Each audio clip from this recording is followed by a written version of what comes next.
오늘은 육체에서 영의 삶으로 변화되라.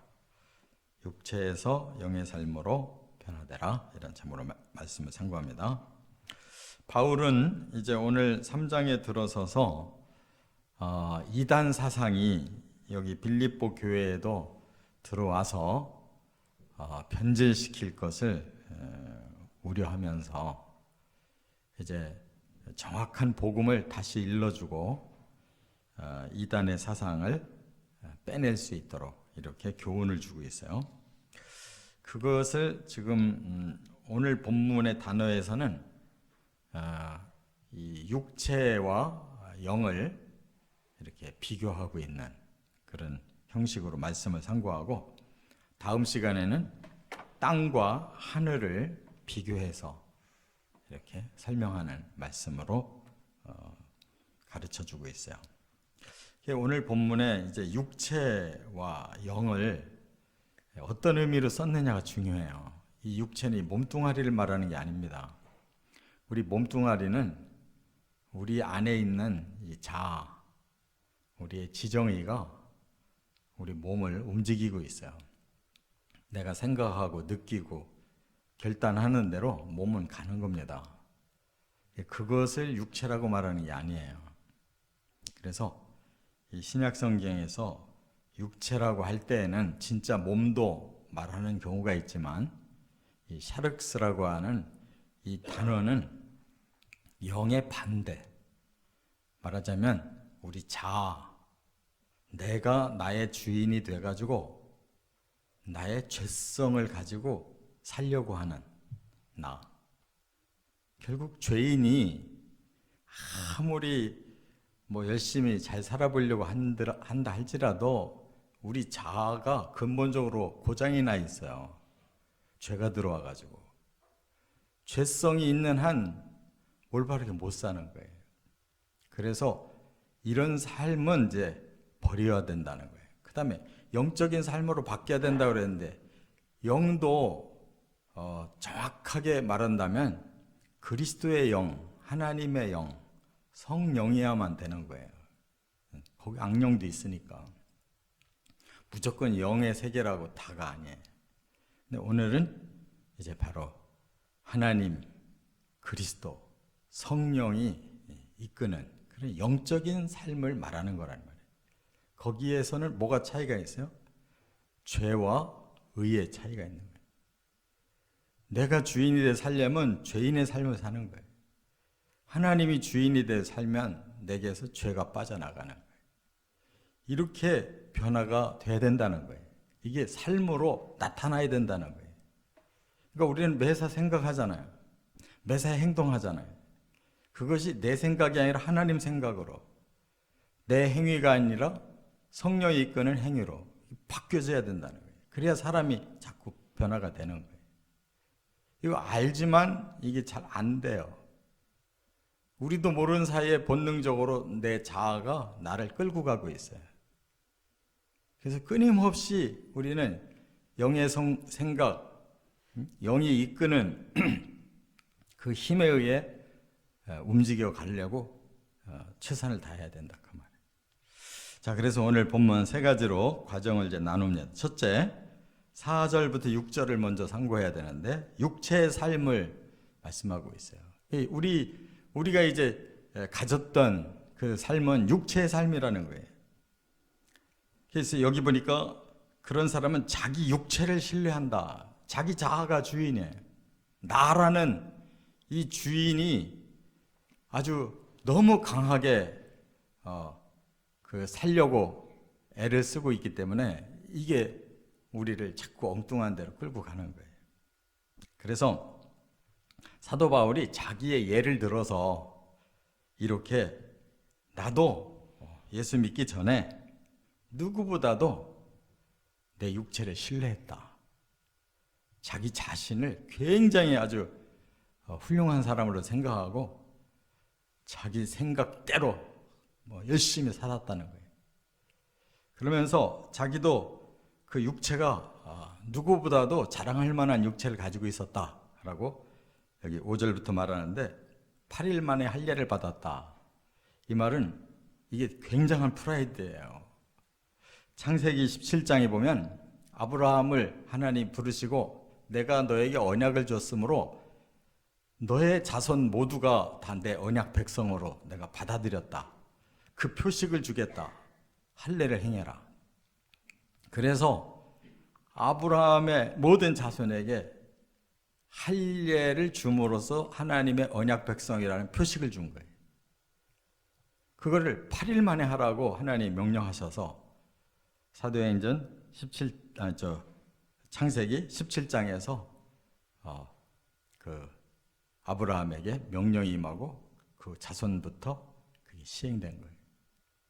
그렇기 때문에 그 아브라함에게 주신 언약이 지금 나에게도 그대로 있다. 이게 보통 프라이드가 아니에요. 2000년 동안 그게 내려온 거예요. 이 지구상에 그런 사람 소수인데 자기는 정통한 할례파다라는 거예요. 또 이스라엘 족속이요 그랬어요. 그 이스라엘이라는 이름이 붙은 사람이 또 그 중에서도 좁아요. 아브라함의 자손 그러면 지금의 이슬람 계통에 있는 아랍 사람들이 다 아브라함의 이 피를 타고난 사람들이에요. 그래서 이슬람교 믿는 사람 중에도 바로 그 사람들 할례 그대로 행하고 있어요. 저 아랍 사람들 아브라함의 그 자손이라고 그래가지고. 그런데 그 아브라함의 자손 중에 이제 또 하나님 구별하셔. 그게 이스라엘이라는 단어예요. 그 어디 나와요?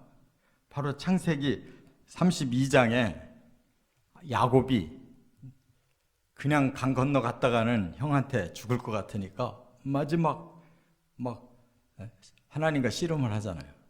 그래서 하나님이 그에게 너는 야곱이 아니고 이제부터 이스라엘이라고 부르겠다. 하나님과 겨루어 이겼다는 거예요. 하나님의 황태자가 됐다는 거예요. 이 이스라엘이라는 이 이름이 진짜 이제 선민이라는 거예요. 선민. 그래서 창세기 32장에 이스라엘이 야곱의 자손부터 이스라엘이에요. 근데 자기는 정통한 야곱의 자손, 이스라엘 민족이라는 거예요. 또 하나 베냐민 지파라고 그랬어요. 이 베냐민을 왜 이렇게 우월하게 보느냐? 역대하 11장에 보면요. 솔로몬 이후로 나라가 두 쪽 났어요.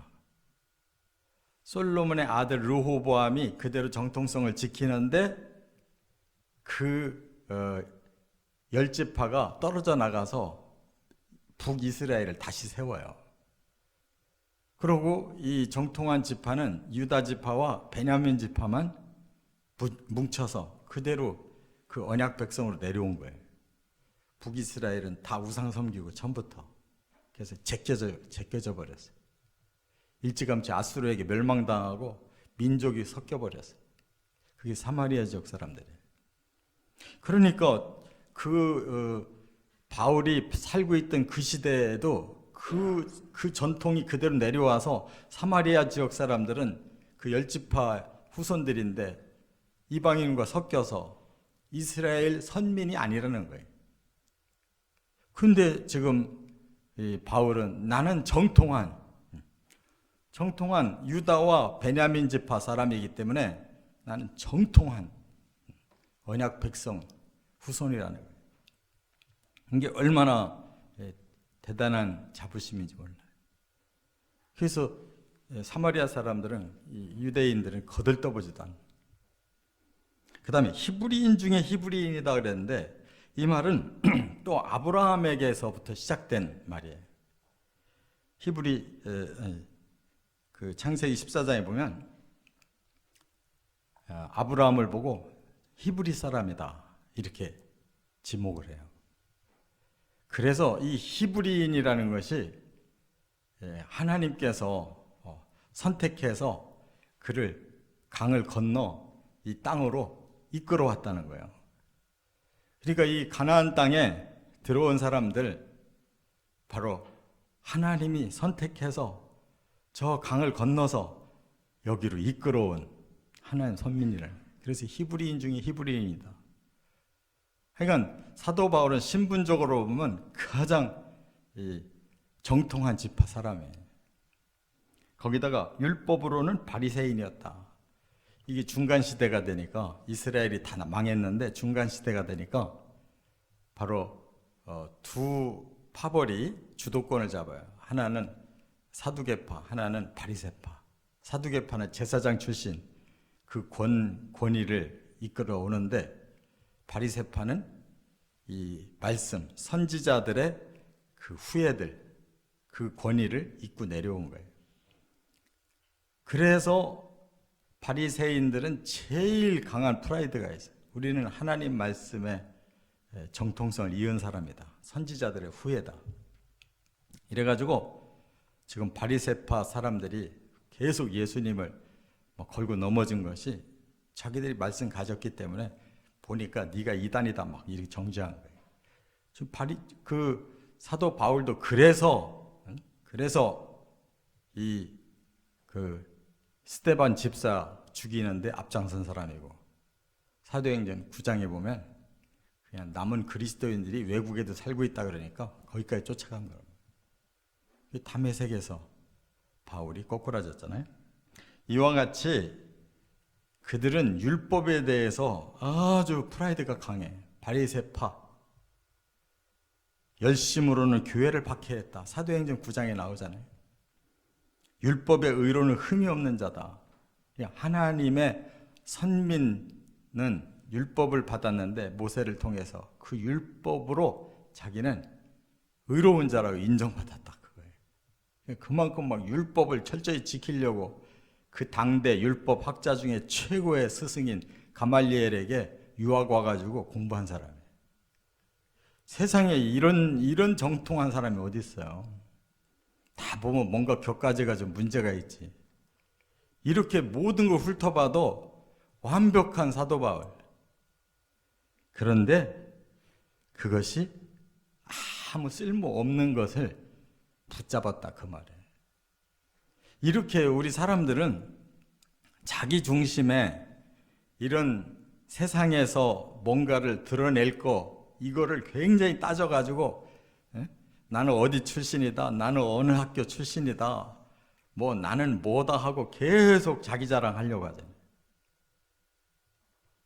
이게 바로 사람들의 문제예요. 이게 육을 자랑하는 삶. 결국 자아가 죄인인데 그걸 잊어버려요. 자기는 완벽한 사람인 줄 안다 그 말이에요. 그래서 로마서 2장 17절에 보면 유대인들의 특징은 율법을 의지하여 하나님을 자랑한다 그랬어요.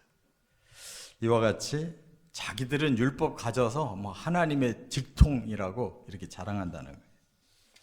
두 번째, 근데 이것이 이제 변화되는 과정이 있었다는 거죠. 7절부터 11절. 그리스도 예수를 만나고 변화를 체험했다. 예수 만났다는 게 가장 중요한 사건인 거예요. 사도 바울도 사도행전 9장에서 예수님을 빛으로 만났잖아요. 그래서 그 힘에 의해서 쓰러져서 눈이 멀어버렸어요. 그리고 꼼짝도 못하고 바로 예수님의 말씀에 그때부터 순종하기 시작해서 180도로 변화됐다. 그러니까 중요한 것은 바로 하나님이 사람이 되셔서 우리를 구원하러 오셨을 때 그 예수를 만나야 변화가 오지 내 자아 가지고 안 된다 이거예요. 반드시 예수를 만나야 된다. 그래서 7절에 보니까 무엇이든지 유익하던 것을 그리스도를 위하여 다 해로 여겼다. 그리스도를 최고의 가치로 받아들이기 시작하니까 이전에 그렇게 내가 자랑스럽고 대단하다고 했던 거 다 필요 없다는 걸 알고 그걸 해로 여기고 배설물로 내버렸다는 거예요. 이 체험이 있는 사람만 영의 사람으로 바뀔 수가 있는 거예요. 그리스도의 진리를 만나야 돼요. 그래서 8절에 그리스도 예수를 아는 지식이 가장 고상하다. 복음 진리가 최고다라는 것을 깨달았다는 거예요. 그래서 이제부터 9절에 자기는 그리스도 안에서 발견되려 한다. 그 말은 뭐예요? 예수 그리스도 안에서 새롭게 거듭나서 예수 그리스도 안에 자기를 거기서 새로 출발시키려고 한다 그 말이에요. 그러니까 사람이 목욕탕에 들어가서 그냥 때를 싹 씻어버리고 나와야 새 사람같이 되듯이 그렇게 자기는 예수 안에 들어가가지고 완전히 죄를 싹 떨어버리고 새 사람으로 태어나기를 원한다 그랬어요. 그래서 그리스도를 믿음으로 이제 의를 얻었다. 과거에는 어땠어요? 율법으로 의를 얻으려고 율법을 철저하게 지키고 율법을 뭐 다 알으려고 그렇게 애를 써서 공부했잖아요. 소용없어요.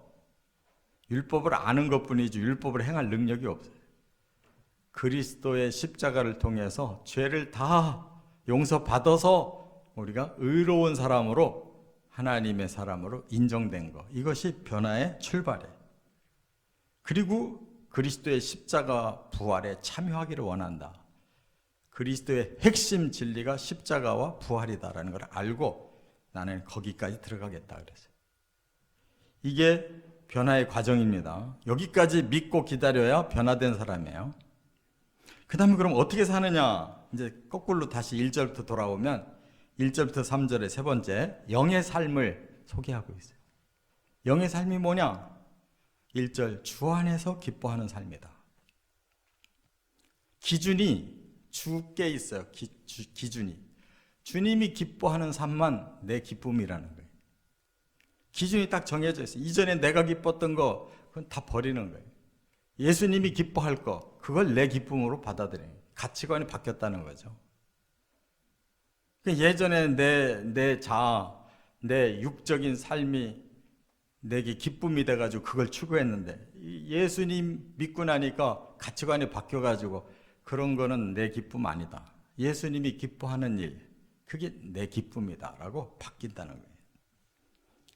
두 번째는 예전에 가까이 했던 거 삼가할 것은 삼가한다. 끊을 거 끊는다는 거예요. 그게 뭐냐면 개들과 행악하는 자들과 몸을 상해하는 일 그랬어요.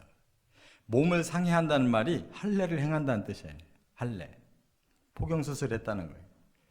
그거 소용없구나. 굉장히 자부심 가졌는데 소용없다. 그거를 버리는 거예요. 행악한다. 이 악을 스스로 저지르는 거예요. 근데 율법은 고상한데 율법을 행할 능력이 없으니까 악을 행하는 거예요. 그것을 이제는 거부한다는 거예요. 그리고 여기 개들이라고 그랬는데 이 개들을 신약성경에 많이 나오거든요. 우리가 의아해요. 아유, 개가 이렇게 사랑스러운데 왜 성경은 자꾸 개를 나쁘게 여기나? 우리가 사랑하는 거는 그냥 이쁜 짓 해서 사랑하는 거지 인격적이거나 영적으로 통해서가 아니잖아요. 내 애완이에요. 그냥 내가 즐기기 위해서. 성경은 그런 게 아니에요. 성경은 하나님과 닮은 꼴이어야 되고 하나님과 인격으로 통해야 돼요. 그런 면에서 볼 때 개는 사입이야. 도저히 사람이 아닌 거예요. 도저히 사람 될 수가 없는 존재. 그런데 마치 사람하고 같이 살잖아요. 사람처럼. 구분이 있다요. 구분. 그래서 개라는 것을 여기에 가장 사람에게서 적이 될 수 있는 가능성이 있는 그런 존재로 옆에다 두는 거예요. 개들. 이쁜데 왜 개는 사람하고 가까이 하면 안 되냐? 바로 하나님의 자녀 될 수 없고 하나님의 인격체와는 가까이 할 수가 없는 존재. 이런 것을 구별할 줄 알아야 된다는 거예요. 또 하나는 3절에 하나님의 성령으로 봉사하라 그랬어요. 그 말은 뭐예요? 이제 우리가 봉사하는 삶을 살아야 돼요. 성령이 가르쳐 주시고 이끄시는 대로. 과거에는 내 생각대로 봉사도 한 거지. 근데 사실 봉사가 아니라 내 명예를 위한 거예요. 뭔가 굉장히 큰일 할 것 같은데 다 내 권세를 부리고 싶어 한 거예요. 뭔가 많이 알려고 했는데 다 나 자랑하려고 알려고 한 거지. 근데 성령은 우리를 그렇게 만들지 않아요. 진심으로 진리대로 하나님께 영광을 돌리도록 우리로 하여금 섬기고 그런 일을 행하게 하는 거예요. 그러니까 근본적으로 가치가 바뀌어서 성령이 가르치는 방향으로 가면 그게 진짜 우리의 능력이 되는 거예요. 그 결과가 다른 사람에게 하나님께 돌리기 때문에. 그래서 나는 이제부터 그리스도 예수를 자랑하고 내 육체를 신뢰하지 않는다. 이게 영의 사람이라는 거예요. 이게 영의 사람의 고백이라는 거예요. 이렇게 오늘 본문 11절 안에 우리의 삶이 어떻게 다른가를 확실하게 보여주잖아요. 예수 그리스도를 통해서 우리의 가치관이 싹 바뀌고 죄가 해결돼야 그 다음에 성삼위 하나님이 우리를 이끌어 가시는 대로 그분이 원하시는 대로 변화된 삶을 살아가는 거, 이게 영의 삶이라는 거예요. 이렇게 살아가시길 주의 이름으로 축원합니다.